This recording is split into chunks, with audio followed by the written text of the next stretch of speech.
Welcome to Lifeline.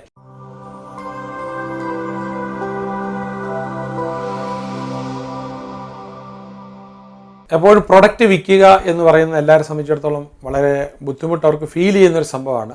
പക്ഷെ നമ്മളത് വേണ്ട വിധത്തിൽ പഠിച്ചു കഴിഞ്ഞാൽ നമുക്ക് പ്രൊഡക്റ്റ് വിൽക്കുക വളരെ എളുപ്പമാണ്. അപ്പോൾ എങ്ങനെയാണ് നമുക്ക് പ്രൊഡക്റ്റ് വിൽക്കാനായിട്ട് കൂടുതൽ കസ്റ്റമേഴ്സിനെ കണ്ടെത്താനായിട്ട് കഴിയുക? സാധാരണഗതി ലൈഫ് ലൈൻ്റെ മെത്തേഡുകളിൽ NLP സെയിൽസ് മാസ്റ്ററിൽ നമ്മൾ 100ലധികം കസ്റ്റമേഴ്സിനെ കണ്ടെത്താനുള്ള മെത്തേഡുകൾ ഉപയോഗിക്കുന്നുണ്ട്. അപ്പോൾ നമ്മളങ്ങനെ കണ്ടെത്തി കഴിഞ്ഞാൽ അവർ നമ്മുടെ പ്രോസ്പെക്റ്റായി ഒരിക്കലും നമ്മുടെ കസ്റ്റമറായി കഴിഞ്ഞാൽ കസ്റ്റമർ സെക്കൻഡ് വീണ്ടും ഒന്നുകൂടെ പർച്ചേസ് ചെയ്യുമ്പോഴത്തേക്കാണ് ക്ലയൻറ്റായി മാറുന്നത്. ക്ലയൻറ്റ് എപ്പോഴും റിപ്പീറ്റഡ് പർച്ചേസ് ആയിരിക്കും. അതങ്ങനെ ക്ലയൻ്റ് ആയി കഴിഞ്ഞ് കഴിഞ്ഞാൽ അവർ കുറച്ചുകൂടെ അവർക്ക് ഓഫേഴ്സും സ്പെഷ്യൽ ട്രീറ്റ്മെൻറ്റും ഒക്കെ കൊടുത്തു കഴിഞ്ഞാൽ അവർ നമ്മളുടെ അഡ്വക്കേറ്റ്സ് ആയിട്ട് മാറും.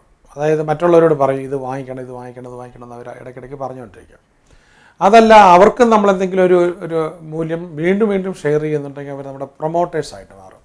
അപ്പോൾ ഈ കസ്റ്റമർ ലാഡറിൽ സസ്പെക്റ്റായിട്ട് വരുന്ന ആളെ പ്രോസ്പെക്റ്റ് ആക്കിയിട്ട് കസ്റ്റമറാക്കിയിട്ട് അവരെ വീണ്ടും ക്ലയൻ്റ് ആക്കിയിട്ട് അഡ്വക്കേറ്റ് ആക്കി പ്രൊമോട്ടറാക്കി ഇങ്ങനെ ഒരു ഹയർ ലാഡറിലേക്ക് കൊണ്ടുവരിക എന്നുള്ളതാണ്. അപ്പോൾ പലപ്പോഴും നമ്മൾ അവരുമായിട്ട് ഇൻ ടച്ചിലും പ്രത്യേകിച്ച് ഒരുപാട് സാധനങ്ങൾ വിൽക്കുന്ന അല്ലെങ്കിൽ ഒരുപാട് കസ്റ്റമേഴ്സ് ഉണ്ടെങ്കിൽ നമുക്കിപ്പോൾ ചെയ്യാവുന്ന ഈ മെത്തേഡ് അതാണ് ഒരു 5 ways പറയുന്നത്. എപ്പോഴും ഒരു ഫ്രീ ന്യൂസ് ലെറ്റർ എനിക്ക് തോന്നുന്ന ഒരു ദിവസം കൊണ്ട് ക്രിയേറ്റ് ചെയ്യാം. നമ്മുടെ പ്രൊഡക്റ്റുമായിട്ട് ബന്ധപ്പെട്ട പ്രധാന പടങ്ങളും പ്രധാനപ്പെട്ട ഇവൻറ്റ്സും കസ്റ്റമേഴ്സിന് നമ്മുടെ പ്രൊഡക്റ്റുമായിട്ട് ബന്ധപ്പെട്ട താല്പര്യം വരാൻ ചാൻസുള്ള ഇൻട്രസ്റ്റ് വരാൻ താല്പര്യമുള്ള പോസിറ്റീവ് എലമെൻറ്റ്സ് ഉൾക്കൊള്ളുന്ന ഒരു ഡിജിറ്റൽ ന്യൂസ് ലെറ്റർ ഉണ്ടാക്കിയാൽ മതി. കസ്റ്റമർ അപ്പം രജിസ്റ്റർ ചെയ്തിട്ടുണ്ടെങ്കിൽ റെഗുലറായിട്ട് പോകാനായിട്ട് പറ്റും. അപ്പോൾ അതുപോലെ തന്നെ നമ്മുടെ കസ്റ്റമർ ബേസ് കുറച്ചുകൂടെ കൂട്ടാനായിട്ട് നമുക്ക് ചെയ്യാവുന്ന കസ്റ്റമേഴ്സിൻ്റെ ഒരു ഒപ്പീനിയൻ, അവരുടെ ഫീഡ്ബാക്ക് കൂടെ ചോദിച്ചുകൊണ്ടിരിക്കണം. അപ്പോൾ ചില റെസ്റ്റോറൻറ്റിലൊക്കെ നമ്മൾ കഴിച്ച് തീരാറാകുമ്പോഴത്തേക്കും വന്നിട്ട് അവർ ചോദിക്കാറുണ്ട് ഫുഡൊക്കെ എങ്ങനെയുണ്ട്, ഇഷ്ടപ്പെട്ടോ, എന്തെങ്കിലും മാറ്റം ഉദ്ദേശിക്കുന്നുണ്ടോ എന്നൊക്കെ ചോദിച്ച് വളരെ സൗമ്യമായിട്ട് ചോദിക്കുന്നുണ്ട്. ഇതൊരു എപ്പോഴും ഒരു കസ്റ്റമർ ഫീഡ്ബാക്കാണ്. അപ്പോൾ നമ്മൾ എരിവ് കൂടിപ്പോയില്ല, എരിവ് കുറഞ്ഞു, ഇങ്ങനെ എന്തെങ്കിലും പറയുന്ന സംഭവം അവരത് നെക്സ്റ്റ് ടൈം കുറച്ചുകൂടെ മെച്ചപ്പെടുത്തി ചെയ്യുന്നത്. പ്രത്യേകിച്ച് നമ്മൾ തുടരെയായിട്ട് ഇപ്പോൾ ലൈഫ് ലൈനൊക്കെ ഒരുപാട് കോൺഫറൻസ് നടത്തുമ്പം ആദ്യ ദിവസമേ ഷെഫ് വന്നിട്ട് ചോദിക്കും. അപ്പോൾ സെക്കൻഡ് ഡേ ആ മാറ്റങ്ങൾ വരും. അപ്പോൾ എന്ന് പറഞ്ഞാൽ എപ്പോഴും കസ്റ്റമറുടെ ഒരു ഫീഡ്ബാക്ക് എടുക്കുക, അങ്ങനെ ഒപ്പീനിയൻ ചോദിക്കുക. അങ്ങനെ ഒപ്പീനിയൻ ചോദിക്കുമ്പോഴത്തേക്കും കസ്റ്റമർക്ക് നമ്മളുമായിട്ടൊരു കണക്ഷൻ ഫീൽ ചെയ്യും. അതുപോലെ തന്നെ നമുക്കെപ്പോഴും keep up and maintain excellent customer support service. നമ്മളൊരു പ്രൊഡക്റ്റ് കൊടുത്തു കഴിഞ്ഞാൽ ആ പ്രൊഡക്റ്റിൻ്റെ മുഴുവൻ ഫീച്ചേഴ്സും ബെനിഫിറ്റ്സും ഒരുപക്ഷെ ക്ലയൻറ്റ് ഉപയോഗപ്പെടുത്തുന്നുണ്ടാവില്ല. അപ്പോൾ ഇടയ്ക്കൊരു കസ്റ്റമർ സപ്പോർട്ട്, ഒരു ഫ്രിഡ്ജ് വാങ്ങിച്ചാൽ തന്നെ അതിൻ്റെ സർവീസ് തരാൻ വരുമ്പം അറിയാവുന്നതാണെങ്കിലും അതിൻ്റെ ഉപയോഗങ്ങൾ വേറെ ഇതിൻ്റെ സ്പെഷ്യാലിറ്റി ഒന്നുകൂടെ പറയുക. ഇപ്പോൾ നമ്മളൊരു കമ്പ്യൂട്ടർ വാങ്ങിച്ചു, അതിൻ്റെ സ്പെഷ്യാലിറ്റി ഒന്നുകൂടെ പറയുക. ഇപ്പോൾ സാധാരണ ചെയ്യാറുള്ളത് ലൈഫ് ലൈനിൽ ഒരു കോഴ്സ് അറ്റൻഡ് ചെയ്ത് കഴിഞ്ഞാൽ വീണ്ടും വിളിക്കുമ്പോഴത്തേക്ക് അതിൻ്റെ ചില ഫീച്ചേഴ്സ് അവർക്ക് മനസ്സിലായിട്ടില്ലാത്തത് ഒന്നുകൂടെ പറയുക. അപ്പോൾ അതേപോലെ തന്നെ എപ്പോഴും നമ്മുടെ വെബ്സൈറ്റ് വളരെ ഫ്രഷ് ആയിരിക്കണം. അപ്പോൾ ഇന്നലത്തെ കാര്യങ്ങളെല്ലാം പഴയ കാര്യങ്ങളെല്ലാം റിമൂവ് ചെയ്തിട്ട് പുതിയ കാര്യങ്ങളെന്നും നമ്മൾ അപ്ഡേറ്റ് ചെയ്തുകൊണ്ടിരിക്കണം.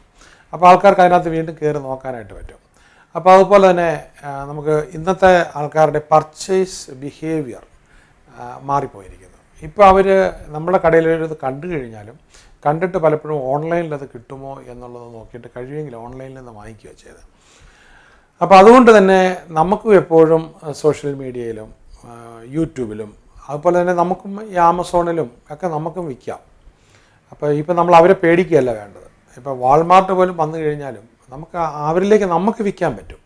അപ്പോൾ ഇതിനുള്ള അപൂർവ സാധനങ്ങൾ മറ്റുള്ള ആൾക്കാരിൽ കണ്ടെത്താത്തത് നമ്മൾ കണ്ടെത്താനായിട്ട് ശ്രമിച്ചാൽ മതി.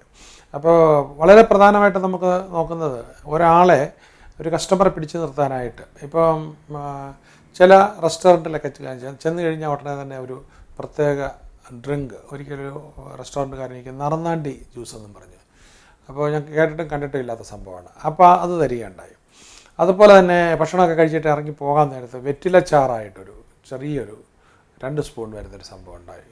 അപ്പോൾ അത് അവർ പറഞ്ഞുകൊണ്ടാണ് തന്നത് ഡൈജഷനും ഒക്കെ വളരെ സ്റ്റൊമക്ക് ഡിസോർഡറൊക്കെ വരാതിരിക്കാനായിട്ട് വളരെ സഹായിക്കുന്നൊരിതാണ്. It's different. അപ്പോൾ അവിടെ വീണ്ടും ആൾക്കാർക്ക് പോകാനായിട്ട് ഞാൻ നോക്കിയപ്പം പലപ്പോഴും പിന്നൊരിക്കലും അവിടെ പോകുമ്പോഴത്തേക്ക് അവിടെ ഇരിക്കാനൊരു സീറ്റ് പോലും ഇല്ല. അപ്പോൾ കസ്റ്റമർ സർവീസ് കൂടുന്നതുകൊണ്ടാണ്.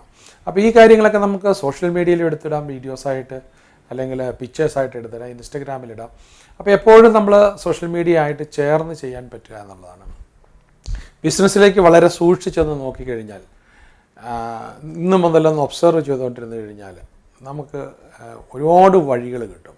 എനിക്ക് പലപ്പോഴും ഒരു ബിസിനസ്സിലേക്ക് സൂക്ഷിച്ച് നോക്കുമ്പോൾ അതിനെ വിപണനം നടത്താൻ ഓവർ 100 മെത്തേഡ്സ് എൻ്റെ മനസ്സിൽ വരാറുണ്ട്. അപ്പോൾ ക്ലാസ്സുകളിൽ നമ്മളത് എടുക്കാറുമുണ്ട്. അപ്പോൾ ഈ പറഞ്ഞ ഈ 5 വിഷയങ്ങൾ ഉപയോഗിച്ച് നിങ്ങളുടെ കസ്റ്റമർ റിട്ടൻഷൻ, അപ്പോൾ എപ്പോഴും നമുക്ക് ഉള്ളൊരു കസ്റ്റമർ പുറത്തു പോകുന്ന കഴിഞ്ഞും വളരെ വലുതാണ്. എക്സിസ്റ്റിംഗ് കസ്റ്റമേഴ്സിനെ പിടിച്ചു നിർത്തുക, വർഷങ്ങളായിട്ട് നമ്മളിലേക്ക് പിടിച്ചു നിർത്തുക. അപ്പോൾ അവർക്ക് വേണ്ടുന്ന പല പ്രോഡക്റ്റും നമ്മുടെ ചാനലിൽ കൂടെ കൊടുക്കാൻ പറ്റുക എന്ന് പറഞ്ഞു കഴിഞ്ഞാൽ നമുക്ക് പുതിയ റവന്യൂ അവിടെ ഇൻക്രീസ് ചെയ്യുകയാണ്. അപ്പോൾ അതുകൂടി നമുക്ക് ചെയ്യാവുന്നതാണ്.